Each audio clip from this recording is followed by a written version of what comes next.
And we're live. All right, here we go. Hello, fellow galactic listeners. I'm Todd Hoffman, and this is WSTR Galactic Public Access, a Star Wars podcast. Welcome to episode 396. Hope you're doing well with everything going on. We want to continue to be a platform that promotes positivity, life, hope, and a little Star Wars along the way. Today, we're going to back to the Imperial inspection, and we're looking at Jedi Master Sifo-Dyas. But before we look at this mysterious Jedi, let's see who we got here. There is no one else here. It is just me, solo night. Just the scheduling thing, little snafu, all that fun stuff. Life gets in the way. You know what's happening. Heather and Carla have the night off. And so it's just me. So I'm going to tease the news right here. So we have Thank the Maker, tax credit, and for everyone.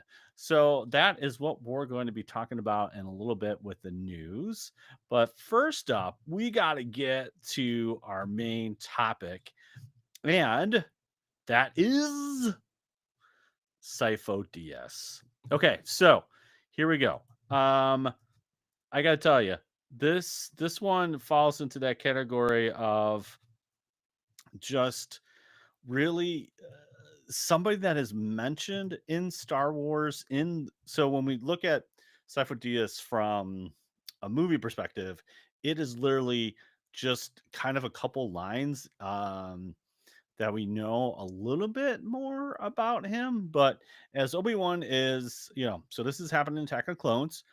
Obi-Wan is investigating what's going on with assassination attempts with Padme. They end up in Camino as he's trying to track that saber dart or that toxic dart from Jango Fett, and it leads them to Camino, which again was erased by somebody, and that would be Dooku in the Jedi archives. But Camino kind of doesn't show up, but there's Obi-Wan, here's Camino, it's there. And so what is happening is that basically he's trying to understand what is going on in Camino, what is happening with Padme. And so the connection is that the Caminos, who are cloners, got they mentioned, well, Master Sifo-Dyas put this order in, basically order me some clone troopers for the Republic, the Republic Army. And of course, Obi-Wan has that great line, well, that's why I'm here. So he wants to, check out in the progress of the clones. And again, this is not it takes a little bit while, even though there is from a cloning perspective, it is relatively short, but it takes a little bit to get going on this. But essentially, what happens is that Sifo-Dyas is named and mentioned that he's the one that created the clone army. So then we go back. So then Obi-Wan calls out to Yoda and Mace and said, hey, this is what they're saying is, does this check anything out? Does this check out? And basically both Yoda and Mace are like, we didn't order any clone army. Totally just on um this is totally just on Sifo-Dyas's own accord, really. And that's pretty much all we get from the movies. We just understand that he's a Jedi Master. He ordered the clone army, but secretly didn't tell anybody. And it's unclear too at what point does Palpatine and Dooku understand that there is an army being made. That's not really, none of that information is really kind of uh detailed out in any of the movies. So again, Star Wars is notorious for showing us creatures and people that are in the movies, but they're not named, or there is things that are named in the movies, but we've never seen. A great original trilogy example is the Bothans. We haven't seen Bothans yet. Maybe, just maybe, we'll see in Mandor. You never know. But Bothans are named from Mon Mothma in Return of the Jedi, but we don't see them, And there's, again, another great one that we all know is like also Ewoks. An Ewok is never named in Star Wars, but in the movies, but we know that they're Ewoks. So there's just a bunch of those examples where some of it is kind of known, but in Sifo-Dyas' case, we got a name drop, but that's about it. So we're gonna have to go through some of the source material outside of the movies to really get a little bit more understanding of who Sifo-Dyas is. So first up, he is a Jedi Master, a human male from Minashi. So and he's the one, obviously, that commissioned the Grand Army for the Republic. And if we're getting some time frame, it's actually about 10 years before. So it's probably just before this whole blockade and trade federation and all that kind of stuff is happening. But oh, okay. So it is prior. So one of the things that we find out, it is prior to basically what I was getting at, to the the invasion of Naboo, right? But one of the things that is his force power is he has the power of foresight. So this is something that he can essentially foresee in the future, or at least a version of that. Obviously, Yoda says, "Always difficult the future is because it's always, it's always emotion. Motion is, that kind of." I butchered that quote, but you get what I get. It's like there's it's very hard to predict the future because it's always in motion and you might not get it all right. But he went to the council with his ideas and said, "Hey, I've been seeing this version of the future, and I'm a little scared and perplexed, and I think we probably need to uh, get some kind of army." And obviously, it and so it this leads to the removal of from him the council. They're like, you're crazy, loon. You got to get out of here." So he does it on his own accord and basically says that the Galactic Senate will pay for it or something. And I'm kind of guessing that maybe this is where Palpatine kind of sees it. I don't know if Palpatine's looking at some spreadsheets and some budgets. I don't know. I'm not really sure. So so essentially what's going on is that at the around the time of the invasion of Naboo, Chancellor Valorum requests Sifo-Dyas to conduct negotiations with the Pike Syndicate. So again, Pikes are not really mentioned in at that time in the prequel trilogy. We finally get to see live action Pikes in Solo, and then obviously in Book of Boba Fett as well.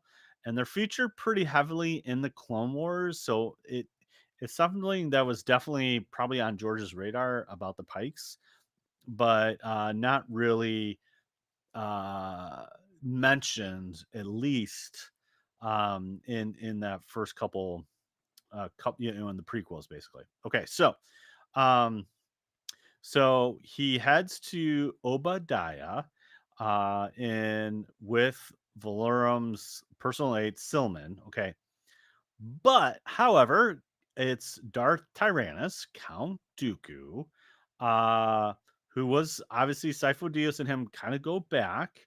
Um, so essentially, he betrays them and hires the Pikes to target the shuttle. The Pikes shoot down his ship over the Obadiah moon, and Sifo-Dyas dies in the result of the crash. Um, but Silman survived and was taken prisoner by the Pikes. Okay. Tyrannus and obviously Darth Sidious, so Palpatine and Dooku funded Sifo-Dyas' army of clone troopers, hired the Boba Fett, the bounty hunter, Jango Fett, to serve as the genetic template. So I the timeline's a little quirky here because it's like, did they knew that the request went in, but they didn't have a genetic template, and maybe that's where this kind of gets lost in sauce. And basically, um, they used Django as the genetic template, and then they put in a special instruction about the behavioral modification chip, which actually comes in uh, a lot in the end of the Clone Wars cartoon series, which is really good.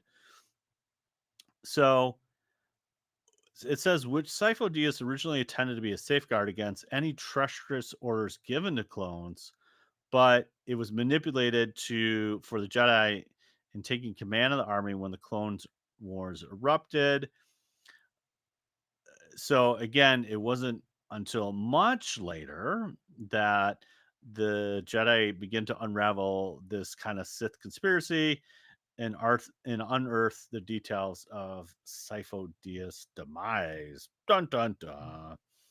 Um, but basically, one of the things that I would say you get a lot more background in Sifo-Dyas is in the Clone Wars cartoon.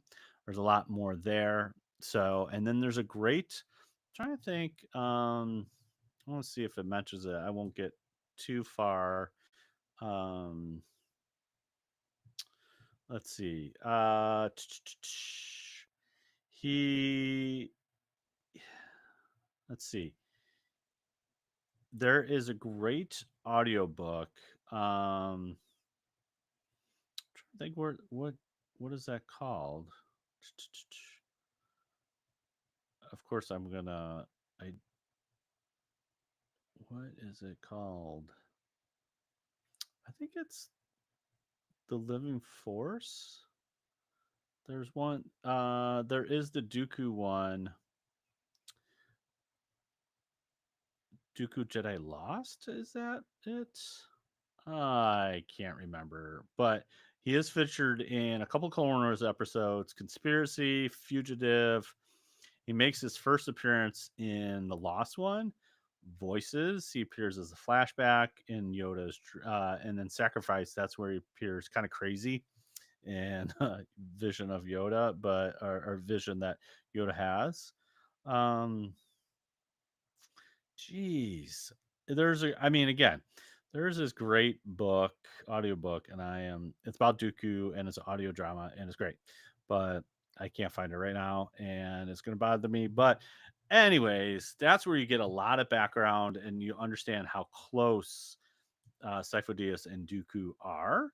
Um, so, a little bit about his background here is that um, obviously, part of getting abducted by the Jedi in a sense. He's discovered by the Jedi by Master Sheriff Matatoa, um, and he became close friends with Dooku from Sereno.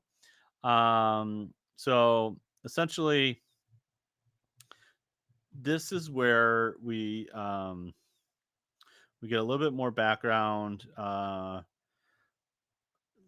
Essentially what happens is that they go back to Sereno, and this is in the book and so uh Dooku's sister Jenna's is buried under rubble of the Great Assembly after they had a big earthquake. Um so essentially Sifo-Dyas is there as well when Dooku received a box that contained a communicator that allowed him to correspond with his sister over the following decades. Uh, so essentially, what happens is that they rescue her sister when they're younger, and then his sister is still in power, and then but he has a communicator, and so there's a lifeline back into Dooku's home planet, which is kind of like a lot different than other Jedi's. And Sifo-Dyas doesn't do anything about that. Um, and so he, one of the things that Sifo-Dyas discovers, and they're really into the prophecies. And this is kind of where Dooku, Qui-Gon Jinn also is obsessed by the prophecies because Dooku was. But they find this existence of some kind of ancient stuff, and they break in. They break into um, the kind of forbidden artifacts that are linked to the dark side of the Force. And so basically, it says here Dooku's eye was drawn to a large piece of metal that he connected with the force. As Sifo was distracted, his friend drew closer to it and heard a sound of a beast drawing near. Frightened, the boy, who summoned a force wave that destroyed many items in the changer and threw Sifo-Dyas through a glass cabinet. Dun dun dun. So yeah, then they get caught. Um, and essentially they basically say, hey, don't go here. But uh so they concluded, so essentially their discussion was concluded that Yoda assigned Sifo-Dyas and Dooku to decipher the lethal papyri as a punishment under the watchful eye of Master Quist. They worked together through the penance. After a couple days of studying crop rotations, Master Costana stopped and spoke to them, playfully to refer to the Grandmaster as a goblin and wishing the initiates good luck. After she left, Sifo-Dyas discovered that she slipped them the book, The Beastry of Darth Kaldoth. His friend urged him to turn it, but young Sifo-Dyas refused. So they got a little dark side, brother. So they have, he kind of goes through apprenticeships. Um so then essentially during his time as a Padawan, he visited Pelik with Kostana, and they managed to acquire crystal that seemed to be similar to Kyber crystal. And Sifo gave that to Dooku. Um, so one of the things that happens with his tutelage with Master Castanana is that he's connected to the cosmic force, which grants him vivid force visions of the future. One of these visions involved the planet being engulfed in flames that turned out to be a warning about the coming proto branch solar storm. Before the event occurred in 85 BBY, his teacher ch- told him to take it very seriously. Um, and she also kind of want to hide his talents because she was afraid that his talents would be his foresight would be kind of dangerous, which it kind of was. Looking in the future is not always could be very dangerous and used for selfish gain, obviously. So essentially, they kind of go on this quest of Sifo-Dyas and his master, uh, locating dark side artifacts and the Bogan connection, expanding greatly during their time. That so many Sith relics were surfacing, further convinced that the evil was on the rise again. So as they find Sith relics, they're like, "Hey, something else is going on here." Um, so about 82 BBY, the Jedi Council learned that Dooku was communicating with his sister, obviously a violation of Jedi code. He was agreed to halt further contact. Um, and again, on the condition that he could attend his mother's funeral. So they basically go there to Castana, and Sifo go with Dooku to Sereno. Um, so with basically there's a protest that broke out, ended with countless caskets getting knocked over. Yikes! The Jedi knew the prideful Count Goro would not allow the embarrassing incident to be reported by the Holonet and agreed not to inform the council of what happened. Okay, great. So kind of cover up a little bit. Um, so they are going through and essentially okay, so here we go. They got ambushed by some Abyssian. Okay, love me some Abyssian. Again, still emotionally unstable from his mother's funeral. Dooku killed all the smugglers in a fit of rage, but the moss coated ground trapped them, so they're unable to escape. Ah, that stinky moss. What the heck, you know? Um, yeah, so they get trapped by this evil moss, I guess. I don't know. This is Star Wars. It happens. And so this is where essentially the visions kind of overtake Sifo-Dyas. He comes almost kind of like crazy, if you will. And he started seeing dark visions of war and the return of the Sith. So that's kind of what his foresight was seeing them. And then Dooku, getting angry again, he lashed out with Force Lightning and killed the captors, freeing Sifo-Dyas and Master Castana. So even in like Dooku's grief with his mother's funeral, he's kind of tapping more into the dark side. Um, so again, here's the little shade too. So knowing the council would not approve of her exposing the apprentices to the dark side, Master Castana once again insisted that they would not be informed of what transpired on this planet. And kind of she did want to refocus Dooku into light, and kind of Sifo and his master taught him an ancient ritual using bindings that allowed him to restore balance within himself. Um, yeah. So they have a really good rapport. His master Castana and Sifo-Dyas have a really good rapport, but this is where again he becomes a Jedi Knight.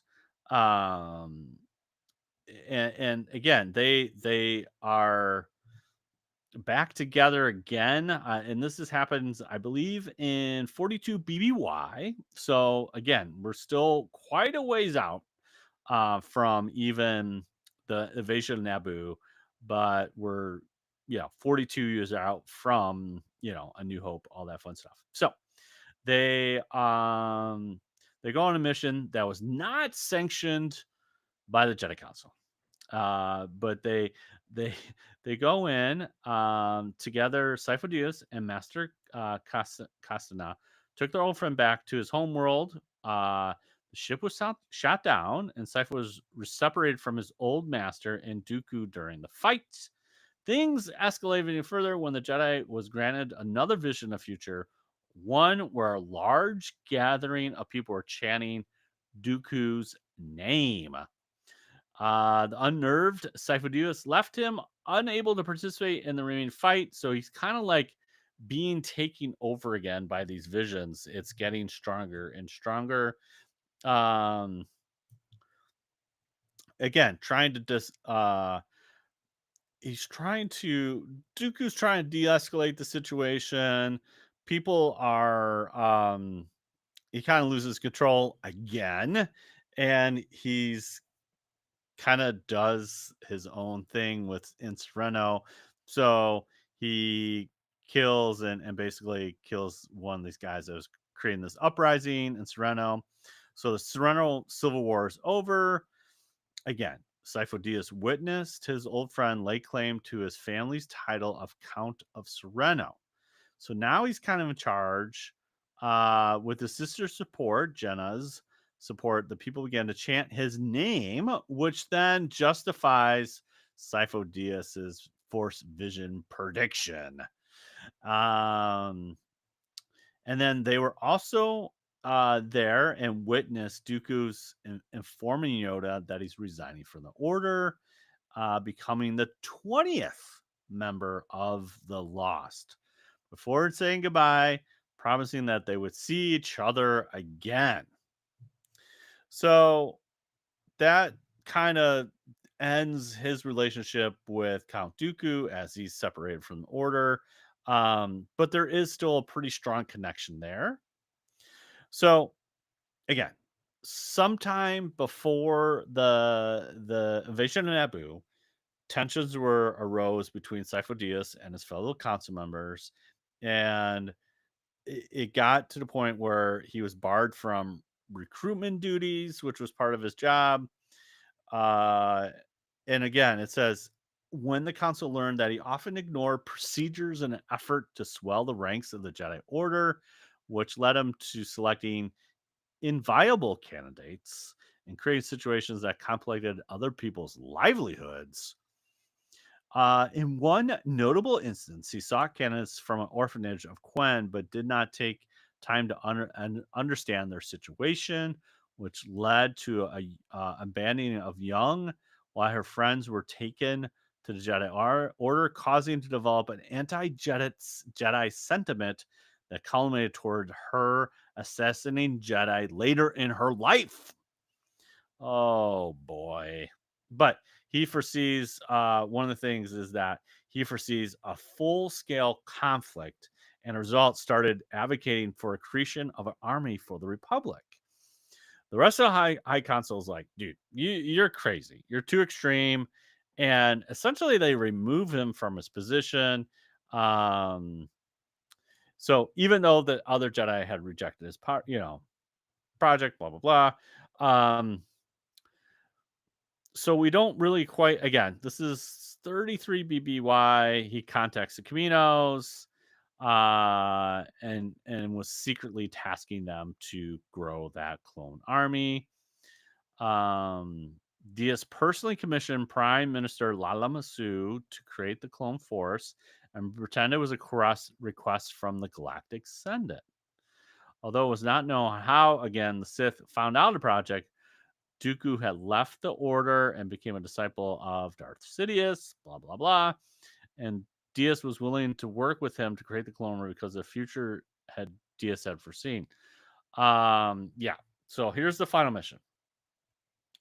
Um, so again, this is where Lama Wasu was talking to Obi-Wan. He says, Jedi Master Sifo-Dyas is still leading member of the Jedi Council, is he not? And Obi-Wan responds is like, Master Sifo-Dyas was killed almost like 10 years ago.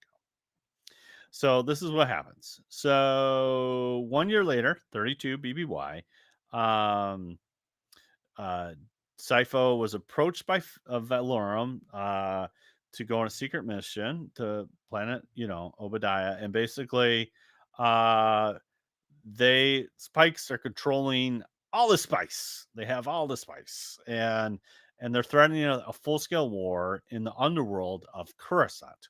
So we got a big drug problem here, drug war. So that's where they're like, okay, keeping it from the console, but Valorum trusts this Sifo-Dyas so much to do it. Um, yeah. So what happens is, however, was never able to complete the Chancellor's mission. Shortly after he arrived in Obadiah, the High Council called him to deal with another conflict on Felucia, broken out between the local tribes, and Sifo-Dyas was assigned to quell the conflict. As a consequence, both Sifo-Dyas and Silman were diverted to Felucia aboard the shuttle.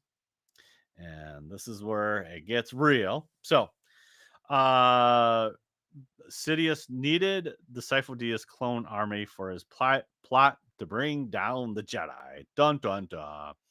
So he Dooku betrayed obviously Sifo-Dyas and had the Pike Syndicate come and essentially they shot down Sifo-Dyas. After expecting the wreckage, they turned over the Jedi Master's corpse to Tyrannus as proof that the deed was done. While Sifo-Dyas had died in the crash, Silman was still alive when the Pikes expect the wreckage.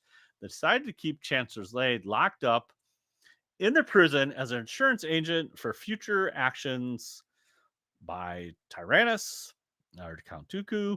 Recognized that anyone who would say they would pay have a Jedi assassinated was exceedingly dangerous. Makes sense. The Spice Theaters also left the Jedi lightsaber at the crash site. Don't tell Grievous. Tyrannus subsequently took Sifo-Dyas bars and traveled to Felucia, poising as another Jedi. Tyrannus deceived the Felucian tribal leaders into believing that Sifo-Dyas had died in the conflict and his body cremated according to Felucian customs. So it kind of leaves, again, leaving the Jedi Council unaware where and how the Jedi had truly died. Oh boy. So again, there's a lot. There's like I said, there is some good stuff if you're more interested to see more about Sifo-Dyas. Um you can see him a little bit more in the Clone Wars, and like I said, comics, there's some comics that he's in and some audiobooks that's really really good. But one of the things that is, let's see, I think here in okay, so here's a fun fact. In 19 BBY, the last year of the Clone Wars, the Jedi Master mission led by Plo Koon and Commander Wolf, love me some Commander Wolf, found a lightsaber belonging to the long dead Sifo-Dyas on the Obadiah's moon. This unexpected discovery prompted Yoda, Obi-Wan, Anakin to investigate this decade-old demise. Meanwhile, Darth Sidious, with furious, discovered that Jedi were investigating the loose end that was Sifo-Dyas. He ordered Count Dooku Tyrannus to clean up the affairs before it was too late. Shortly afterward, during the duel of Obadiah, Dooku claimed to Anakin and Obi-Wan that Dyas had helped him. A part of the Sith illusion created by Darth Sidious and Darth Tyrannus ritual, Sifo-Dyas appeared to Yoda on Moraband. His phantom was being tortured, bound by electricity. The Spectre begged Yoda to release him, offering in exchange the identity of the Sith Lord. However, Yoda saw through him and his Sith eyes and refused the offer, causing him to merge into Sidious.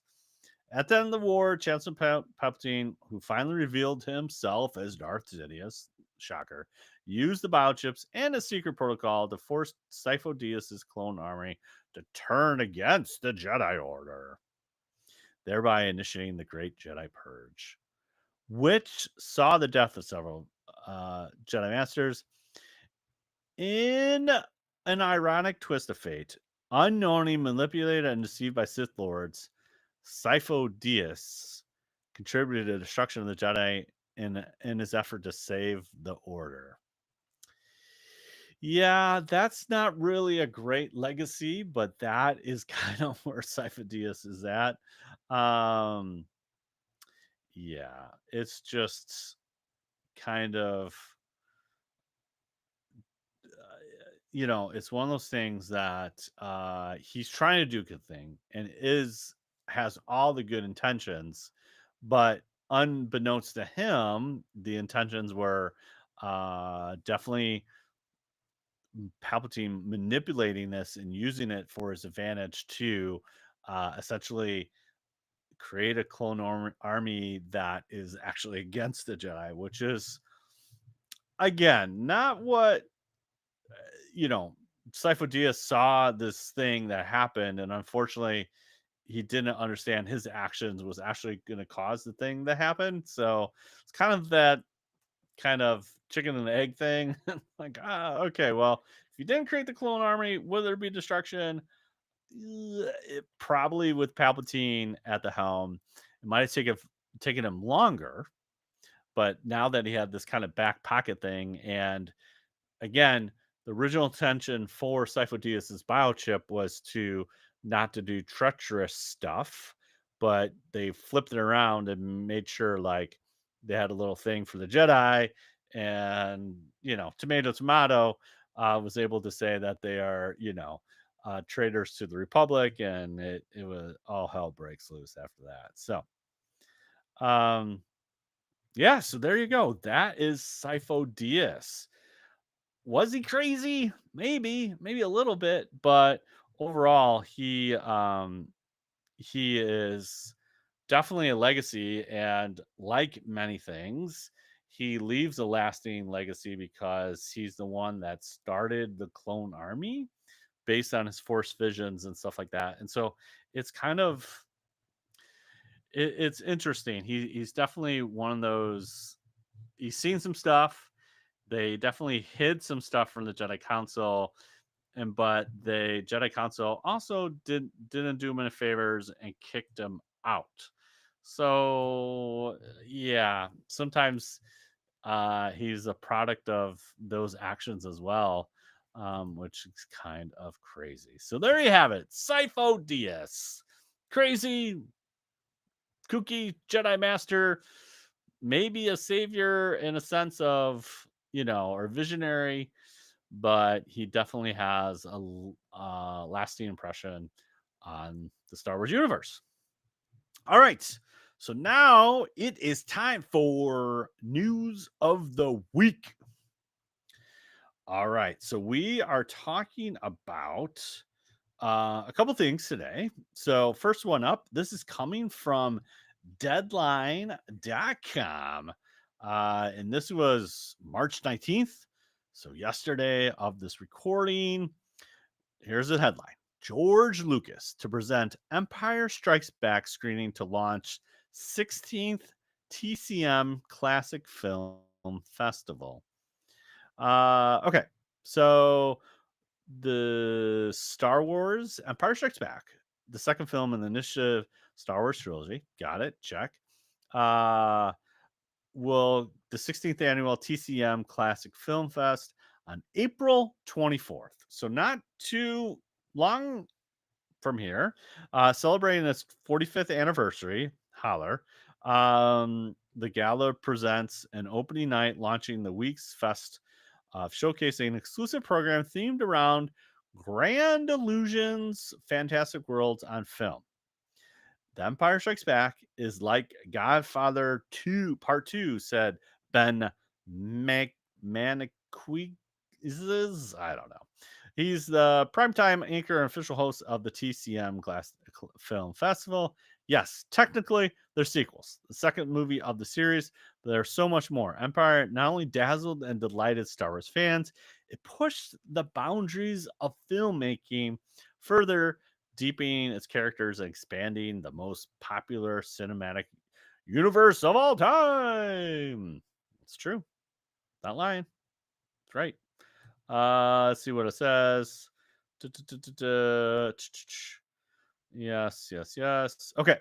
So, yeah. So it's just saying here that I guess he's going to MC it. I don't know what this means. Maybe he's going to do a little Q&A. But that is pretty darn cool. The film festival will include the following: Fabulous Baker Boys from 1989 with Michelle Pfeiffer, The Ritz, 1976, Babe, 1995, Lady Eve, 1941, Cinderella, 1950, Apocalypse Now, 1978, in 70 millimeter, brother, Daisy Kennan, Spirited Away, Mothra in 1961, Earth versus the Flying Saucers, Pat and Mike, Carefree, Fantastic Voyage, 1966, and the Incredible Shrinking Man, 1957. Very, very cool. But Georgie's going to be there, man. Oh, that would be amazing. All right.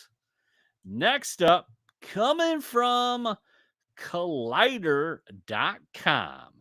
The Mandalorian and Grogu gets a bountiful California tax credit. Is this a sign of Disney being more frugal, or a sign that Jon Favreau can be trusted to work under a budget? Manu Grogu appears to have an overall budget of $166.4 million and was recipient of a bountiful tax credit from the state of California in the tune of $21.7 million, which certainly helps when it comes to came to bean counting. At the end of the day, the figures were revealed by the California Film Commission. Okay, so Mandalorian Grogu is the first theatrical release in 7 years by the time it opens in multiplexes next May. Again, it's clear that Disney has both high hopes for Mando becoming the face of Disney Plus when again when it first opened up. Um, Giving the substantial low budget of the movie as comparison to other theatrical releases since they purchased Lucasfilm. Um, just to give a little context here. Um, New Hope, 11 million. I mean, again, that's 1977, but right, this keeps on rising, right? 18 mil by Empire Strikes Back, Return of the Jedi, 32.5. And then when we get the Phantom Menace, 115. Attack of the Clones, 115. Revenge of the Sith, 113. All right. That's all at George Pocket, George's dime there. And then we get into the prequel trilogies. Here we go. Force Awakens, 245 mil. Rogue One, 200 million. Last Jedi cost a whopping $317 million. Solo cost 275, and The Rise of Skywalker cost 275 million as well. And so Mando and Grogu are coming in at 166.4. So is that a good thing? Is that a bad thing? I mean, I think sometimes budget controls and working on a tighter budget creates creativity, if you will, because you're trying to be creative with less money and you're just not shoveling CGI all over the place. I think again, it might be in benefit for the film, getting to practical effects and all that kind of fun stuff. But yeah, it's kind of interesting. I mean, I don't know why they want to have more, but we'll find out. So again, Mando's coming out May 22nd, 2026. I think I saw today that they came out with another logo. Again, I'm still not a fan of the title, but it's okay. It's happening. All right. This is coming from theguardian.com. It says Star Wars Visions finally a spin-off that lives up to the original. In a franchise filled with convoluted additions, this animated anthology feels closest to the pulpy wonder of George Lucas's first films. Okay.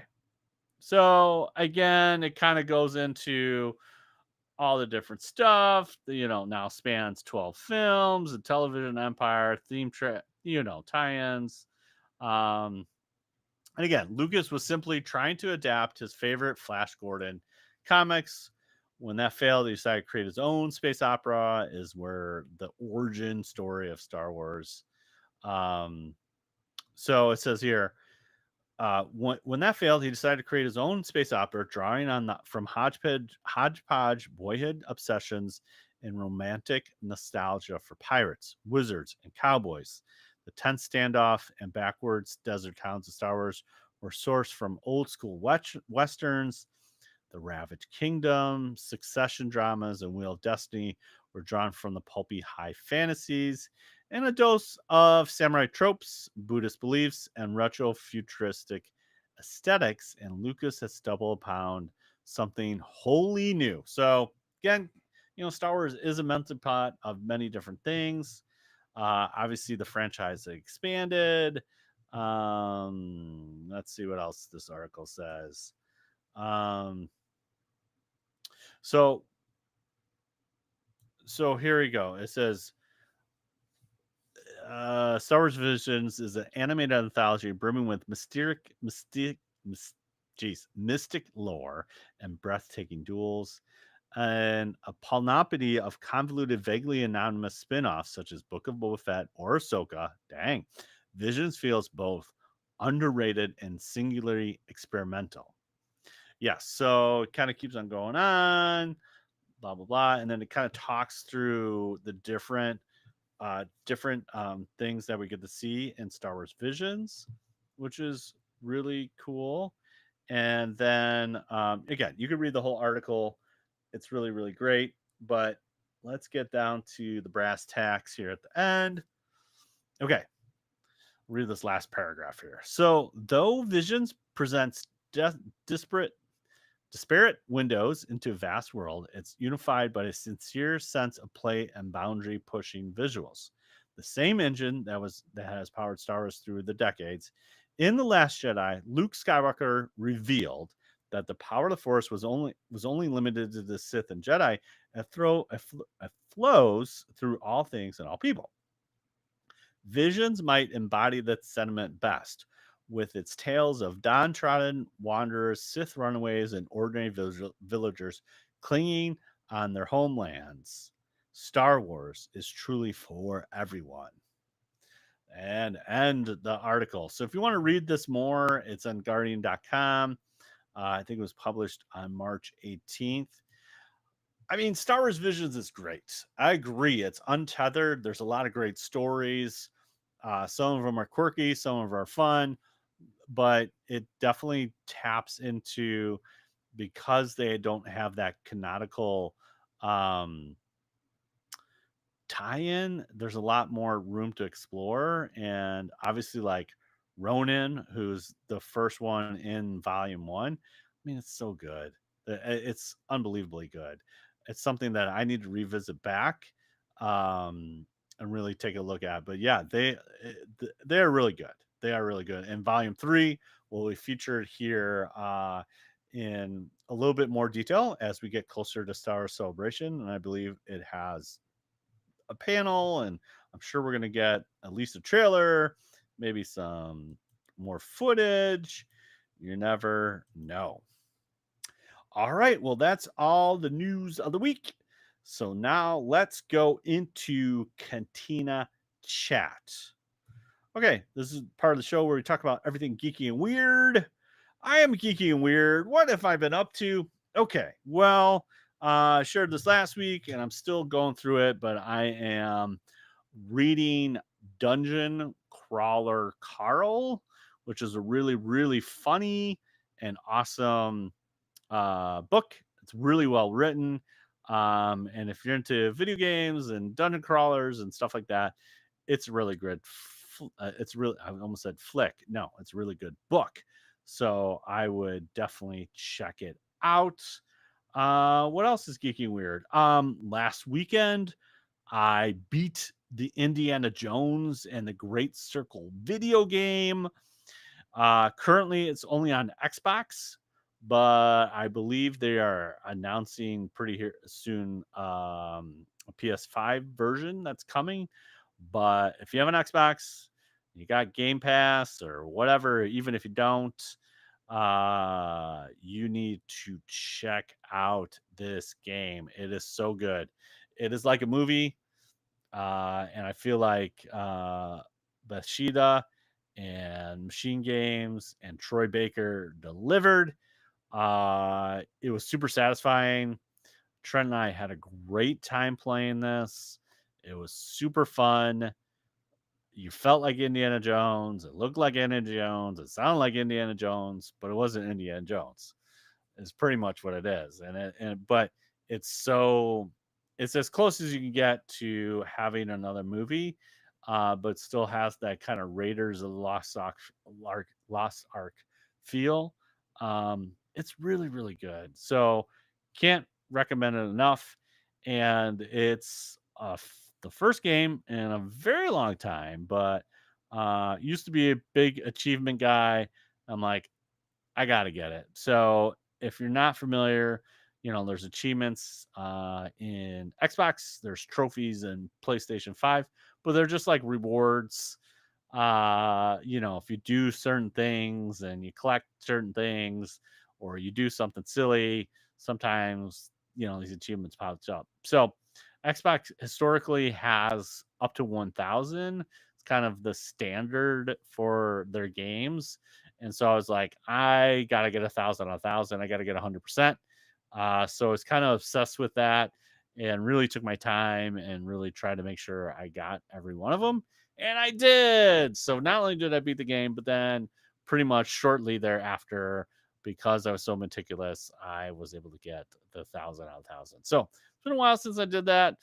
I find that's, a little obsessive compulsive, but I literally found every artifact and everything that Indiana Jones had to offer in that game. It was really fun. It was a really a great blast. So trying to think of anything else. Getting excited for C2E2 that's coming up in a couple weeks, about 3 weeks away, which is fantastic. I haven't worked on my patrol trooper. I need to get back to that. Yeah, just other things going on, but trying to get back to that. And I think that's it for right now. But yeah, it was still pretty geeky week. Oh, let's see, what have I watched on Netflix? Watched that new Twister one. It's from Joplin, Missouri in 2011 or something like that. It's a really huge tornado, which was really, really cool. Great documentary. And then watched Electric State, which is the one with Millie Bobby Brown and Chris Pratt, which is it was good. It wasn't awesome, but it was good. Kind of a little bit Last of Us vibes, but kind of end of the world with robots and all that kind of stuff. But it was okay. It wasn't. I wouldn't say it's my favorite, but the Russo brothers directed it, which is they directed one of my favorite films, which is the Captain America Winter Soldier. But yeah, it was quite the hefty budget, I heard. But yeah, I enjoyed it. It's good. I would recommend it. Um, and then I'm trying to think of anything else that I watched. No, I think that's about it. It was a busy week for sure. And yeah, super excited for just getting a little bit closer to C2E2 and getting ready for that, which is going to be great. All right. So thanks again for listening to another episode of Big T Little T. Oh my gosh. See, this is what happens when you have two podcasts. You just kind of go in auto mode here. Thanks again for listening to another episode of WSTR Galactic Public Access. Oh my gosh. You can find us on the socials. Aaron, Carla, Heather, Todd, all that. We're here. You can find us at WSTR Media. We want to hear from you. So comment, tweet, rate us on Apple Podcasts. Give us a 5-star review. Dude, you go to Spotify, click on the 3 little buttons, leave a comment, give us a 5-star review. It really helps out with all the metrics and all that fun stuff. We got a whole back catalog of episodes at podcast.wstrmedia.com. We got merch, store.wstrmedia.com. We have a Patreon, patreon.com/WSTRmedia. I have a Todd Talk on there talking about Andor, getting really excited about that. So check that out. Me ranting about the trailer, me ranting about the special look thing. It's great. Thanks for everyone for hanging out in the YouTube chat. Appreciate you. Livestream.wstrmedia.com. You get more shenanigans. Unfortunately, Carla and Heather have cats. I do not have any cats. I do have a dog, a tortoise, hermit crabs, and guinea pigs, but they do not make appearances on here. Maybe every once in a while. Maybe I'll get Oreo and he'll come down and say hi. But we have cats all the time with Heather and Carla. So definitely check out the live stream. You're always going to see some cats, which is great. It's awesome. Hey, so if you have an idea of the show, or you want somebody for us to interview, or you want to be interviewed, please drop us an email at mailbox@wstrmedia.com, or you can leave us a voicemail 630-557-WSTR. That's 630-557-9787. That's right. You can actually use your phone to call somebody and leave a message. Tell us what you think about Sifo-Dyas. Tell me if you read the audiobook thing that I can't remember. Uh, but anyways, there's a lot there. There's great Clone Wars episodes. Um, and I guess you could throw Attack of Clones in there, a little Sifo-Dyas love. But anyways, leave us a voicemail 630-557-987. There you go. Next week, we're returning to a good one, a good series. Serious but silly. We love that. So our last two were how do Twi'leks sleep with their little tendril thingies? Like, do they have a special pillow? Talk through that, which is, it's kind of a serious thing. And then we talk about the Biff. How do they eat? They have a really small mouth, and so we talk about that. So we're gonna have another silly topic to end March, and then as we get into April, I think we'll be talking a little bit more about a little movie called Revenge of the Sith. So we'll be talking about that and a couple other things, hopefully, in the next couple weeks. So there you go. There's only one way to end this. Now, this is podcasting. Bye, bye, bye, bye. Thank you so much.